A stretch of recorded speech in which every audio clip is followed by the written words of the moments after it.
नमस्कार प्रिय दर्शकों, शिवरात्रि बहुत ही पावन पर्व हम हिंदुओं के लिए आप कह सकते हो कि बड़ा ही परम पूज्य यह त्योहार होता है। और जो शिव भक्त होते हैं उनके लिए कहना है क्या। भगवान शिव ने अपने भक्तों के लिए दो विशेषकर त्योहार अपने पूजन के लिए, एक शिवरात्रि और एक सावन। सावन तो मान लीजिए 1 महीने चलता है, किंतु यह शिवरात्रि वर्ष भर में एक बार आता है। और हिंदू कैलेंडर के अनुसार देखिए, चैत्र वैशाख जेठ आषाढ़ के तो फाल्गुन महीने के कृष्ण पक्ष के चतुर्दशी तिथि को, यानी कि वर्ष का यह आखिरी त्योहार हम मान सकते हैं इसे। इस दिन भगवान शिव का अभिषेक करना बड़ा ही परम पूज्य माना जाता है। बहुत सारे लोगों का मानना है कि इस दिन भगवान शिव और माता पार्वती का विवाह हुआ था। तो इस दिन रात्रि काल में, चतुर्दशी तिथि में रात्रि काल में भगवान ब्रह्मा और भगवान विष्णु ने शिव जी का 4 बार अभिषेक किया था। इसलिए इसे चतुर्दशी के नाम से या भोला भोला चौदस के नाम से लोग जानते हैं। दर्शकों, इस दिन चतुर्दशी तिथि को खास करके रात के समय में अभिषेक करने से भगवान शिव बड़े ही प्रसन्न होते हैं और अपने भक्तों को मनचाहा वरदान देते हैं। तो इस वीडियो में हम सिर्फ बात करेंगे, मान लीजिए आप 2025 के बाद भी देखो तब भी किन-किन चीज़ों से अभिषेक करना चाहिए। आज का ये विशेष आप कह सकते हो आकर्षित विषय रहेगा, किन-किन चीज़ों से अभिषेक करने पर क्या फल मिलता है। भगवान शिव का अभिषेक करने के जो 4 टाइम है, जो 4 समय है, वो मुहूर्त कब-कब हमको मिलेगा, आइए जानते हैं। उसको पहले आप शिवरात्रि को जानिए। शिवरात्रि जो है, जैसा कि मैंने कहा चतुर्दशी तिथि में यह भगवान की अभिषेक किया जाता है। चतुर्दशी में भगवान का विवाह हुआ था। तो चतुर्दशी तिथि रात के समय हमें जो है 26 फरवरी को, मैं यहाँ पर लिख देता हूँ। ये तो हो गई आप मान लीजिए 2025 का मुहूर्त 26 फरवरी 2025। 26 फरवरी 2025 के दिन रात भर, रात को 8 बजे के करीब जो है भद्रा समाप्त हो रही है, तो आप 9 बजे से भगवान का पूजन प्रारंभ कर सकते हो। तो आपको पहला मुहूर्त मिलेगा रात के 9 बजे से लेकर, ये 10 है, 10 बज के 30 मिनट तक। 1.5 घंटे भगवान के पूजन में, आधा घंटा पूजन और 1 घंटा अभिषेक में लगता है, बहुत कोई फास्ट कराए तो। तो 1.5 घंटे में पूजन का समय लेते हुए चलूँ तो 9 बजे से लेकर साढ़े 10 बजे, 8 बजे भद्रा समाप्त होगी। आप जहाँ पर आपको अभिषेक करना है मंदिर इत्यादि पर पहुँच जाइए, अपने घर में ब्राह्मण को निमंत्रित कर लीजिए। 9 से साढ़े 10 तक आप पहला पूजन कर लीजिए। उत्तर पूजन नहीं होगा, यानी भगवान का अभिषेक करके छोटी सी आरती करके आप पूजन को रोक दीजिए। पूजन कैसे करना है हम अगली वीडियो में बात कर लेंगे। अभी आप सिर्फ मुहूर्त जान लीजिए। तो ये हो गया पहला समय। आधा घंटा आपने विश्राम किया साढ़े 10 से 11 बजे तक। फिर दूसरा आपका मुहूर्त प्रारंभ होगा 11 बजे से लेकर 12 बजकर 30 मिनट तक। ये हो गया दूसरा मुहूर्त। फिर आपने आधा घंटा विश्राम किया, पुनः आधे घंटे बाद आपका तीसरा मुहूर्त प्रारंभ हो जाएगा। ये सब रात का है टॉपिक, आप इसे मानिए रात का सब है, रात में करना है आपको ये सब। 1 बजे से लेकर रात के 2:30 बजे तक ये आपका जो है तीसरा मुहूर्त चालू हो जाएगा। तीसरा अभिषेक आप रात में 1 से 2:30 बजे तक कर सकते हो।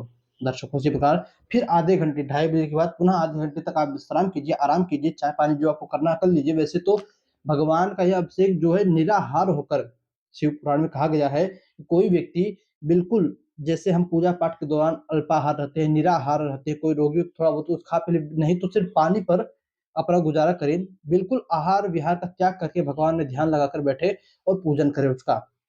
तो 2:30 बजे तक हो गया तीसरा मुहूर्त। अब हमारा जो चौथा मुहूर्त, इस चौथे अभिषेक का बड़ा ही परम, आप कह सकते हो परम इसका फल होता है।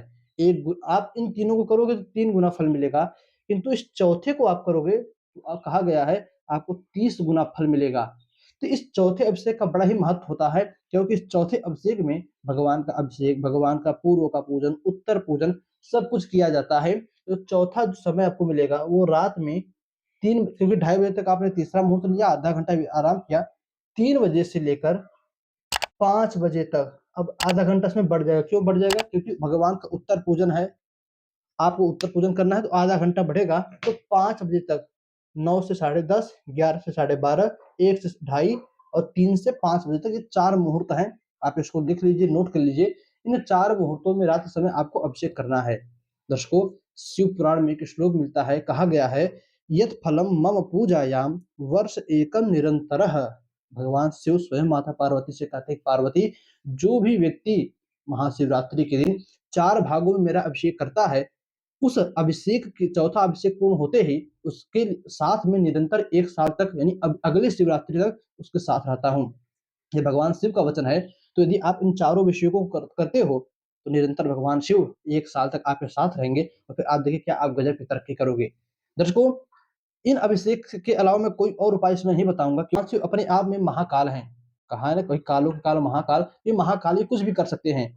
असंभव चीज़ों को भी संभव कर सकते हैं। तो आप उनके लिए धन, रुपया, पैसा, मान, सम्मान, यश, कीर्ति आपके लिए ज्ञान, ग्रह गोचर कुछ बड़ी बात नहीं है, सभी को दबा कर रख सकते हैं। और वैसे ही आप एक अभिषेक करो तो उसका फल बतलाया गया है, गरीबी को दूर करता है, आपके सम्मान को बढ़ाता है, आपके नाम को बढ़ाता है, आपके धन को, धान यानी अनाज-पानी को, आपकी संतान परंपरा को, आपके बल को, आपकी बुद्धि को, सभी चीज़ों को बढ़ाता है। और आप तो महाशिवरात्रि के दिन 4 अभिषेक करने वाले हो। दर्शकों, अब आप यह जान लीजिए, टाइमिंग हमने जान लिया, अब आप यह जान लीजिए किन-किन चीज़ों से अभिषेक करने पर क्या फल मिलता है। सबसे पहले यदि आप दूध से अभिषेक करते हो, तो उससे जो है आपकी सारी मनोकामनाएँ पूर्ण होती है। आप गन्ने के रस से अभिषेक करते हो, तो इससे आपकी जो है धन, धान्य, लक्ष्मी की वृद्धि होती है। आप दूब जो हरी दूर्वा घास होती है, उससे अभिषेक करते हो, तो जितनी भी प्रकार के दोष होते हैं, ग्रह गोचर होते हैं, वे सभी शांत होते हैं। आप गंगा जल से भगवान का अभिषेक करते हो, तो आपको मोक्ष की प्राप्ति होती है। आप कुसे की जड़ से कुशिया का जो है जल निकाल कर अभिषेक करते हो, तो आपके सभी रोग शांत होते हैं। आप अनार के रस से अभिषेक करते हो भगवान का, तो घर में सुख, समृद्धि, शांति मिलती है। दर्शकों, आप जो है नींबू के रस से भगवान का अभिषेक नींबू के रस से भी होता है। आप नींबू के रस से अभिषेक करते हो, तो आपको किसी भी प्रकार का मृत्यु का भय, आप बहुत देखो वो लोग आईसीयू इत्यादि में भर्ती रहते हैं, या उन्हें जो है आप कह सकते हो कि किसी को मार्कियस ग्रह की दशा चल रही है, बिल्कुल मृत्यु के निकट खड़े हैं। ऐसे लोगों को नींबू के रस से आप भगवान पर अभिषेक करवाइए, संकल्प पूर्वक बोलकर, आपका सारे दुख दर्द परेशानियां दूर होंगी। इसी प्रकार यदि आप जो है खजूर के फल से अभिषेक करते हो, तो भगवान आपके जितने भी शत्रु होते हैं, घर के अंदर चाहे कोई शत्रु हो, चाहे आपके ऑफिस में शत्रु हो, चाहे घर के बाहर शत्रु हो, उन सभी शत्रुओं का विनाश करते हैं, उन शत्रुओं को आपसे दूर लेकर जाते हैं। दर्शकों, इसी प्रकार आप शहद से, मधु से स्नान कराते हो, भगवान को मधु से अभिषेक करते हो, तो आपकी संतान वृद्धि होती है। किसी को संतान नहीं है, तो मधु से अभिषेक करावे। घी से भगवान का अभिषेक करते हो, तो किसी भी प्रकार का रोग क्यों ना हो, उस रोग को भगवान समाप्त करते हैं और लंबी आयु देते हैं। एक और मान्यता है सरसों के तेल का। यदि आप सरसों के तेल से भगवान को अभिषेक कराते हो, भगवान शिव का रुद्राभिषेक करते हो, तो कोई ग्रह बाधा होती है या शत्रु होता है, इन दोनों का शमन होता है। किंतु सरसों का तेल बहुत सारे लोग, बहुत सारे विद्वान मना करते हैं, सरसों के तेल से भगवान का अभिषेक नहीं करना चाहिए। अन्य द्रव्य हैं, अन्य चीज़ें हैं, उनसे अभिषेक कीजिए।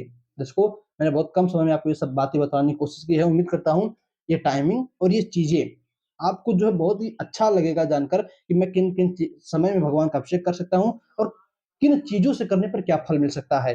तो उम्मीद है इस शिवरात्रि आप भगवान का अभिषेक अवश्य कराओगे। कमेंट में लिखते हुए जाइएगा, हर हर महादेव। तो चलिए दर्शकों के साथ इतना ही। एक चीज़ और, भगवान का पूजन खुद से कैसे करें घर पर, यदि आप इसको जानना चाहते हो तो हमें सब्सक्राइब कर लीजिए, हमारी अगली वीडियो उसी पर आएगी। भगवान का पूजन खुद से कैसे कर सकते हैं, मान लीजिए कहीं पर पंडित जी ना मिले या व्यस्त हो जाएँ, तो आप स्वयं से कर सकते हो भगवान का अभिषेक, भगवान का पूजन भी। तो चलिए बस आज इतना ही, इजाज़त दीजिए, हमें सब्सक्राइब कर लीजिए, कल हमारी वीडियो भगवान का पूजन पर आएगी। तो इतना ही, इजाज़त दीजिए, पुनः मुलाकात होगी आपसे कल नई वीडियो में भगवान शिव के अभिषेक के साथ। तब तक के लिए नमस्कार।